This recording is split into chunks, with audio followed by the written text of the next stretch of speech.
Friends આજે આપણે સીતાફળની બાસુંદી બનાવવાના છે ને એકદમ આપણે પોચા ને એકદમ ફ્રેશ એવા લીધા છે અને થોડા તમારે આવે મોટા મોંવાળા આવે એવા ઢીલા ને એવા જ લેવાના તમારે બાસુંદી બનાવવા માટે.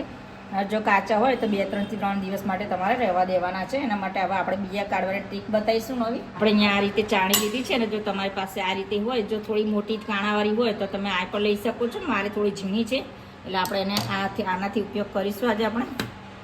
અને આ રીતે પલ્પ કાઢી દઈશું સીતાફળનો. આ રીતે આપણે ચાણીમાં નાખી દઈશું પલ્પ બધો અને એકદમ સરસ રીતે કાઢી દેવાનો છે. એકદમ સરસ એવા ઢીલા જોઈને આપણે લીધા છે. રીતે આપણે એક સીતાફળને કાઢી દીધું છે ને બીજા આપણે આ રીતે ઉપર રહેશે અને પલ્પ બધો નીચે પડી જશે.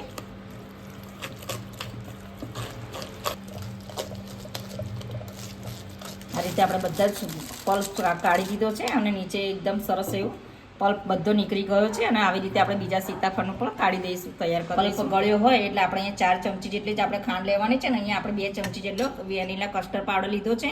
એની અંદર આપણે થોડું દૂધ વેડીને આપણે મિક્સ કરી દઈશું. અને હવે આપણે ગેસ ઉપર પેન મૂકી દઈશું. પેન મૂકી દીધું છે અને 1 કિલો સીતાફળની બાસુંદી બનાવવા માટે આપણે અહીંયા 1.5 લીટર દૂધ જોશે. ફૂલ ફેટ વાળું આપણે અહીંયા દૂધ લીધું છે અને એને આપણે ગરમ કરી દેવાનું છે. સૌથી પહેલાં આપણે એને ઉકાળવાનું છે. અને જે વેનીલા કસ્ટર્ડ પાવડર લીધો છે એની અંદર થોડુંક આપણે દૂધ વેડીને આપણે એને મિક્સ કરી દેવાનું છે. આનાથી બાસુંદી એકદમ સરસ, ટેસ્ટ પણ સરસ આવશે અને ઘટ પણ થશે. એટલે આને આપણે સૌથી પહેલાં આપણે એને તૈયાર કરીને મૂકી દેવાનું છે. વેનીલા કસ્ટર્ડ પાવડર નાખીને 2 ચમચી લેવાનું. દૂધ આપણું સરસ એવું ઉકળી ગયું છે અને હવે આપણે અંદર ખાંડ ઉમેરી દેવાની છે. ખાંડ ઓગળી જશે એટલે દૂધ તમારું થોડું પતલું થઈ જશે. એટલે આપણે થોડું વધારે પાછું એને ઉકાળીશું 5 મિનિટ માટે. આ 15 મિનિટમાં થઈ જતી હોય છે. તમારે લગ્ન પ્રસંગમાં જાઓ કે કોઈ પણ મીઠાઈવાળાની દુકાને મળતી સીતાફળની બાસુંદી એકદમ ટેસ્ટી એવી આપણે 15 મિનિટમાં જ બનીને તૈયાર થઈ જશે. હવે આપણે કસ્ટર્ડ પાવડર જે મિક્સ કરો તો એની અંદર એડ કરી દઈશું. કસ્ટર્ડ પાવડર નાખ્યા પછી તમારે સતત હલાવતું રહેવાનું છે, કારણ કે નીચે ચોંટી જતું હોય છે અને ઘટ પણ સરસ એવું થઈ જશે.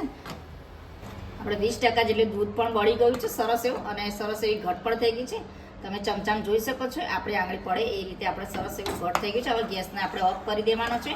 અને ફ્રેન્ડ્સ, તમે હજી મારી ચેનલને સબસ્ક્રાઈબ ના કરી, જો ચેનલ ઉપર નવા હોય તો સબસ્ક્રાઈબ કરી લેજો અને બાજુના બેલ આઇકનને પ્રેસ કરજો, જેથી મારી નવી રેસીપી મળી જાય. અને આપણે હવે આને 2 થી 3 કલાક માટે ઠંડી થવા દઈશું. પછી જ આપણે ઠંડી થાય પછી જ પલ્પ નાખવાનો છે. આપણે ફ્રેન્ડ્સ આપણે 2 કલાક માટે આપણે ફ્રીજમાં મૂકી દીધી ઠંડી કરવાની. એકદમ સરસ એવું ઘટ પણ થઈ ગઈ છે, તમે જોઈ શકો છો.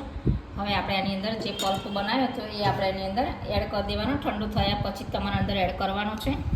આવી રીતે પલ્પ બધું જ આપણે અંદર એડ કરી દઈશું. હવે આપણે આવી રીતે મિક્સ કરી દેવાનું છે. અને હવે આપણે બાસુંદી એકદમ સરસ એવી ઠંડી ને રેડી થઈ ગઈ છે, ટેસ્ટી બનીને. તમે જોઈ શકો છો એકદમ સરસ એવી ઘટ બની છે. હવે ફ્રેન્ડ્સ આપણે સર્વ કરી દઈશું. તમે જોઈ શકો છો એકદમ ઘટ ને એકદમ સરસ એવી ટેસ્ટી બની છે આપણી બાસુંદી.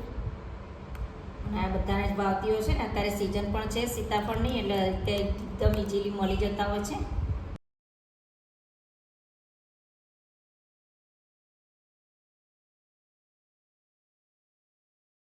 થોડીક આપણે બાસુંદી લઈને આપણે થોડી ગાર્નિશ કરી દઈશું.